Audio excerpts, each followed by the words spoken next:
네, 구독자 여러분들 반갑습니다. 머니코드 김 대표입니다.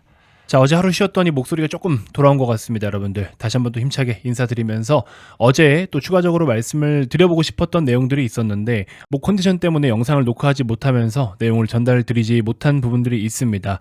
자, 오늘 한번 전체적으로 짚어드리도록 할 거고요. 영상 본격적인 시작에 앞서서 여러분들 구독 아직 안 누르신 분들 지금 구독 한 번씩만 먼저 꼭 부탁드리도록 하겠습니다. 자, 일단 내용들은 다 확인하셨겠지만 윤석열 대통령 탄핵안이 가결됐습니다. 자, 그래서 총리께서 지금 대통령 직무를 대행하고 있는 중이고요. 국회의장을 좀 전에 보니까 만나가지고 또 뭐 이런저런 이야기를 나누는 것 같습니다.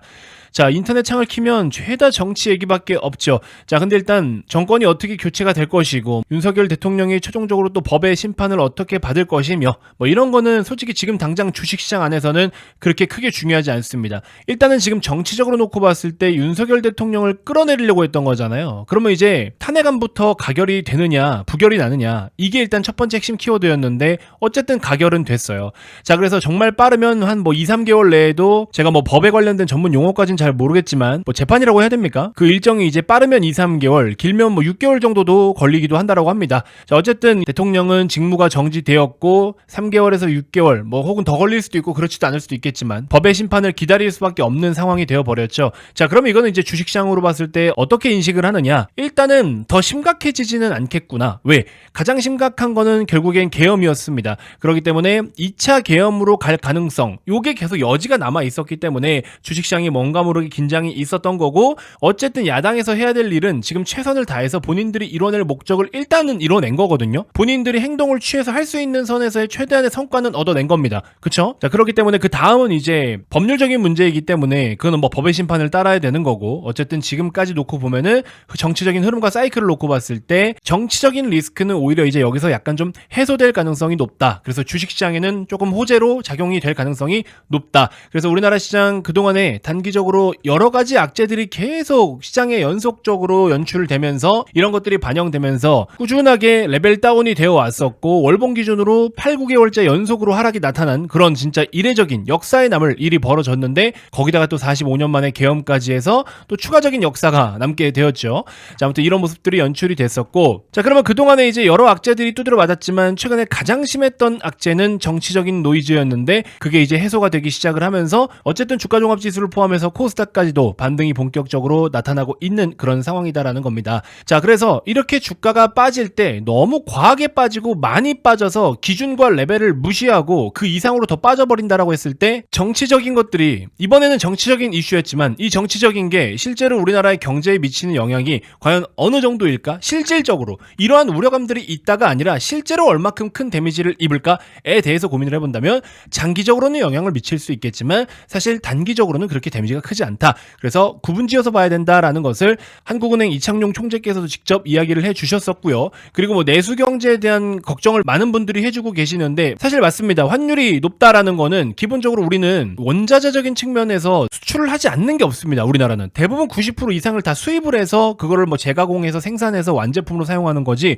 원재료는 대부분 다 수입을 해요. 그렇기 때문에 환율이 높을수록 당연히 경기가 어렵고 내수가 더 불안정할 수밖에 없고 내수 경기 분위기가 좀 더 침체될 수밖에 없는데, 근데 어떤 분께서 이런 이야기를 했는데, 경제학자분이시거든요. 솔직히 우리나라 내수 경제 좋았던 적이 있나요? 이랬든 저랬든 경제는 항상 안 좋다라고 이야기하고, 특히 우리나라 내수는 더 안 좋다라고 합니다. 우리는 원래 그런 환경 속에서 지금 3, 40년 동안 살아왔습니다. 그러니까 나 먹고 사는 거 만족하는 사람 원래 없고, 그런 곡소리들이 먹고 사는 게 만족스러운 사람들은 힘들다 소리를 안 하니까 원래 힘든 소리들만 시장에 돌아다니는 거고, 내수 경기는 원래 늘 안 좋은 거다 라고 이야기하시는 분들이 있는데, 한편으로 공감이 되는 부분들도 없지 않아 있습니다. 그래서 여러 가지 데이터와 지표가 과거 대비해서 좀 좋지 않거나 심각한 상황을 보여주는 것들이 있을 수는 있겠죠. 특히 뭐 부채 관련된 것들. 근데 인플레이션이라는 게 기본적으로 있으면 물가 상승에 따라서 부채 금액도 당연히 높아질 수밖에 없어요. 우리 부동산도 마찬가지잖아요. 집이 10채가 있어. 근데 한 채당 전세자금 대출을 받으면 예를 들어서 2억이래요. 그러면 전체 부채가 얼마예요? 똑같이 그냥 2억에 10채를 받았다고 했을 됐을 때 20억의 부채가 있겠죠. 전세자금 대출로. 근데 예를 들어서 집값이 올랐어. 그래서 2억 5천까지 올랐어, 전세가. 그럼 당연히 똑같은 열채지만 2억 5천이니까 25억까지 부채가 늘어날 수밖에 없잖아요. 그러니까 이건 당연한 거다라는 겁니다. 물가 상승이 있으면 자산 가격이 올라가는 건 당연한 건데, 근데 그 속도 때문에 욕을 많이 먹는 거죠. 정부에서 어느 정도는 개입을 하고 관리를 좀 해가지고 이런 것들을 억누를 땐 억누르고 억제할 땐 억제해야 되는데, 근데 이것도 한편으로는 정부가 원하는 대로 다 딱딱 이루어질 수 있는 건 아니잖아요. 아무튼 여러 가지로 굉장히 시끄럽고, 그러다 보니까 누군가는 수혜를 받지만 누군가는 또 피해를 받기도 하고, 이러한 노이즈가 상대적으로 크게 좀 시장에 노출이 되는 건 부정적이고 어렵고 힘들고, 피해자들의 소리가 원래 더 큽니다. 나한테 수혜인데 이 수혜인 점을 갖다가 시장에다 떠들 필요는 없잖아요. 피해를 가지고 호소하는 경우들이 더 많지. 그렇기 때문에 시장은 원래 항상 안 좋다 안 좋다라고 이야기하고 있는데, 어지간하면 다 먹고 산다라고 합니다. 물론 또 이렇게 말씀드리면 그래도 여전히 경기가 어렵고 힘들다라고 말씀하시는 분들이 있지만, 맞습니다. 저도 충분히 느끼고 있는데, 내수 경기가 너무 좋아라고 시장 자체가 그렇게 이야기하는 경우는 없다라고 합니다. 역사적으로도 없대요. 그러니까는 그냥 우리는 원래 안 좋은 경기 흐름 속에서 살고 있는 거고, 그럼 중요한 건 뭐야? 지금 환율이 뛰고 정치적인 이슈 때문에 여러 가지 매크로 변화가 있지만, 그런 것들이 실질적으로 실질 경기에 장기적으로 구조적으로 변화를 바꿀 만큼의 악재가 되느냐? 그건 그렇지 않다라는 거죠. 이 부분을 꼭 좀 아셨으면 좋겠고요. 자, 어쨌든 제약바이오 섹터도 HLB는 지금 그래도 시세가 나쁘진 않아요, 여러분들. 보시면 제가 계속 말씀드렸죠. 계단식 상승을 일단 보여갈 가능성이 높다라고 말씀드렸던 부분이 뭐냐면, 비모실사라는 우리 지금 FDA 승인을 위해서 그 과정을 밟아 나가는 시간 속에 중요하게 체크하고 넘어가야 될 만한 각각의 항목들이 하나씩 해소가 돼서 레벨업, 해소가 되고 주가 레벨업, 이렇게 올라가야 될 거 아니에요. 그래서 CMC와 비모, 어쨌든 비모가 해결이 됐기 때문에 장대 양봉이 뿜어져 나온 것이고, 그리고 아직까지는 시원시원하게 돌파는 못 나타나고 있지만 8만원이라는 가격을 이제 조만간 이번 주에 시장에 큰 변수가 없다면 다시 한번 재돌파하기 위해서 테스트를 하는 시간들을 가져볼 것 같다라는 생각이 좀 듭니다. 하방으로는 7만원 지지가 일단 확인이 됐고요. 어쨌든 HLB는 시간이 지나가면 지나갈수록, 또 시간을 소화하면 소화해낼수록 좀 더 유리한 상황으로 가게 됩니다. 그리고 기본적으로 8만원이라는 가격 혹은 장기 이평선의 돌파를 지금 3차례 정도 시도를 했거든요. 네 번째에서는 보통 돌파가 나올 가능성이 매우 높습니다. 그래서 네 번째 차례에서는 기존에 3번 동안 터치했던 저항을 돌파를 하는 것이 원래 통계상으로는 확률상 네 번째에 많이 나타날 수 있기 때문에, 이번에 뭐 어떻게 올라오는지는 좀 봐야 되겠지만, 최근에 제약바이오 섹터들 대부분의 종목들이 약세 흐름을 많이 보였었는데요. 예를 들면 시가총액 1위 알테오젠, 주가 빠졌다가 다시 스물스물 자리를 좀 잡아가고 있죠. 유한양행 같은 종목도 하락은 일단 일시적으로 멈춘 것 같아요. 한 달 넘는 시간 동안 좀 많이 빠졌었고, 그 다음에 리가켄바이오도 보시면은 다시 반등을 좀 보여주고 있고, 펩트로는 이미 뭐 주가 시세가 크게 다시 올라가고 있죠. 그래서 우리나라의 제약바이오 주요 기업들이 이런 식으로 시세가 한참 조정을 좀 받다가, HLB도 횡보를 하면서 오랜 시간 좀 쉬다가 슬슬 반등을 보일 타이밍, 그 다음에 좀 전에 보여드린 그런 주요 제약바이오 기업들도 같이 힘을 실어서 패시브적으로도 HLB에게 수급이 들어오니까 그런 부분들도 긍정적으로 좀 우리가 기대를 해볼 수 있을 것 같고,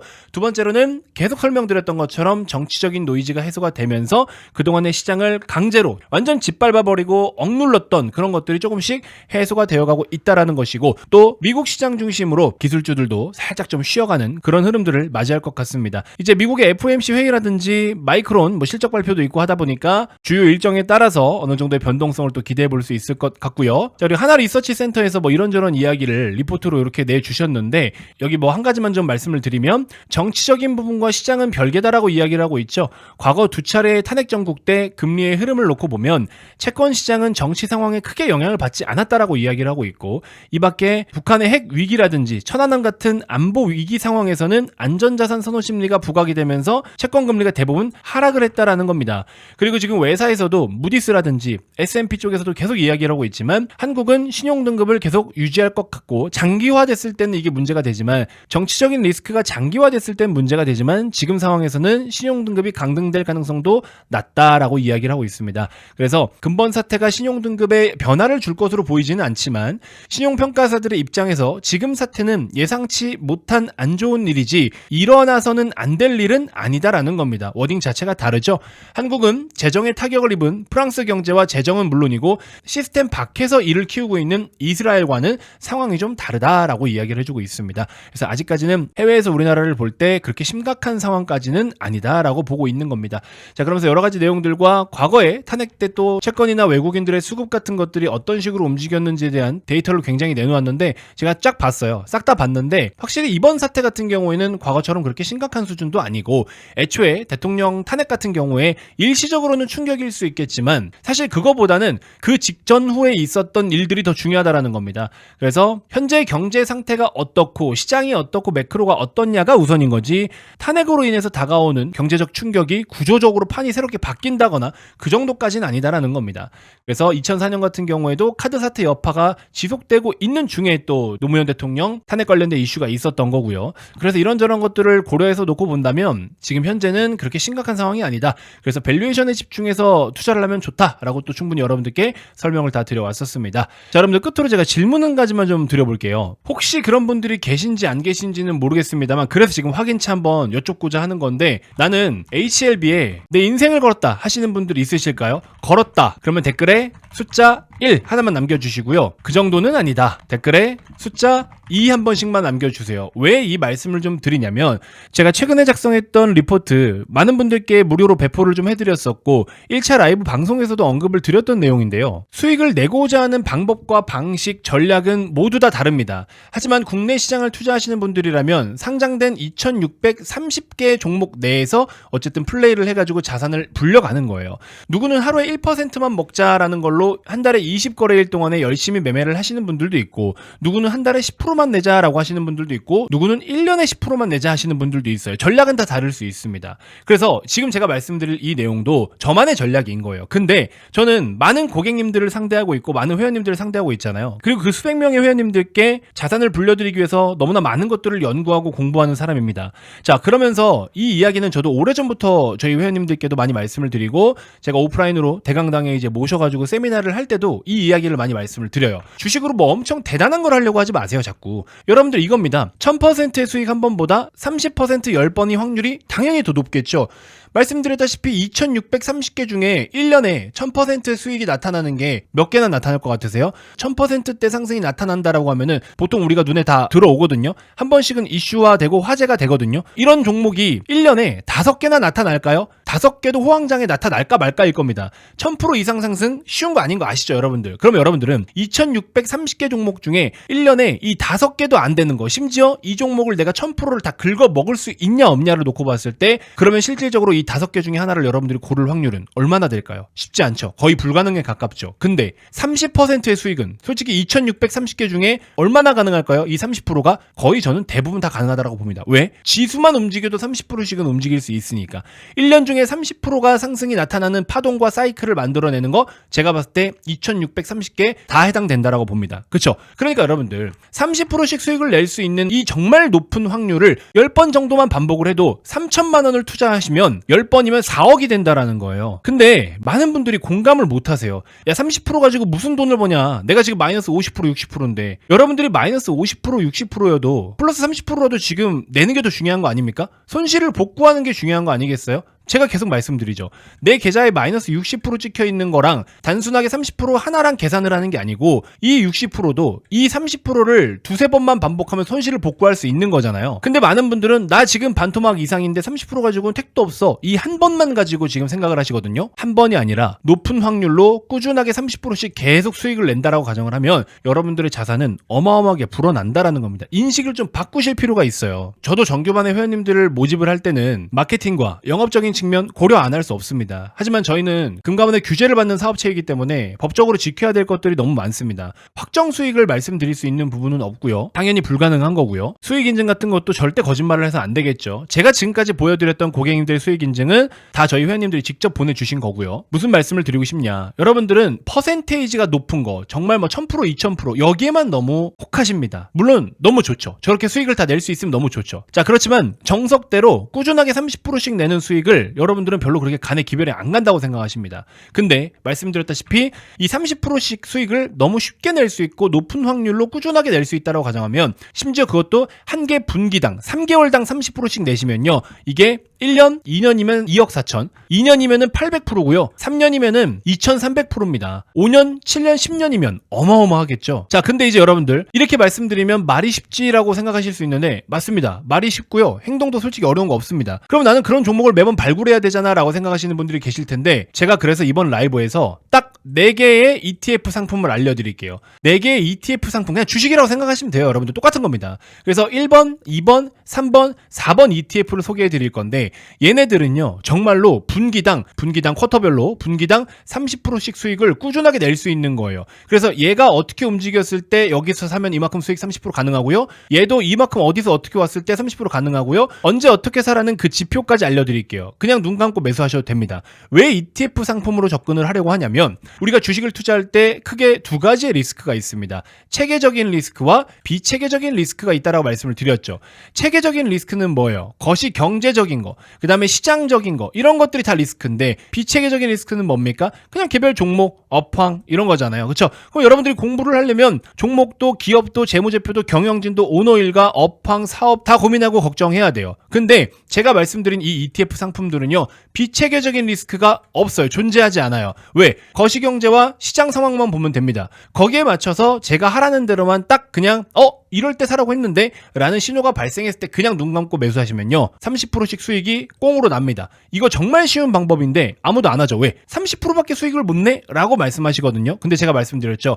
이 30%가 곱하기 무한대로 가능하다라는 겁니다. 무한대로. 한두 번 먹고 마는 게 아니라 무한대로. 여러분들이 1억을 넣으시면 3천만 원씩 계속 그냥 수익이 불어난다고요. 무슨 말인지 이해가 되십니까? 좀 더 딥하게 설명을 드릴게요. 그러니까 많은 분들이 투자를 했는데 어려움을 겪고 계시니까 이거라도 좀 해보라고 제가 지금 설명을 드리고 싶은 거예요. 근데 저도 이걸 하고 있고요. 실제로 이거 가능합니다. 되게 어려운 게 아니고요. 2630개 중에서 여러분들 종목 선별해서 30% 올라갈 만한 거, 체계적인 거, 비체계적인 거 리스크 다 따지고 사업이 어떤지 경영이 어떤지 다 확인하고 해야 되잖아요. 그리고 또 돌발 변수가 언제 어떻게 생길지도 모르고 다 필요 없다고요. 그런 거 다 필요 없고 ETF 4개 상품만 가지고 딱 매매하시면 제가 이런 종목들이 어떻게 사이클을 그리는데 얘가 여기 사면 그냥 꽁으로 먹어요. 여기 사면 꽁으로 먹어요. 이거를 라이브에서 알려드리고 라이브에서 말씀드린 그 내용을 따로 제가 이렇게 자료로 좀 만들어가지고 설명 영상하고 함께 해서 드려볼게요. 그렇게 한번 제가 라이브에 참여하셨던 분들께 설명과 자료를 싹 다 드려보도록 하겠습니다. 자, 그래서 HLB 인생을 걸었다. 그러면 사실 제가 이 방법을 말씀드릴 수는 없죠. 근데 여러분들이 HLB의 인생을 건 게 아니면 어쨌든 다른 쪽으로도 돈을 더 불려야 될 거 아니에요.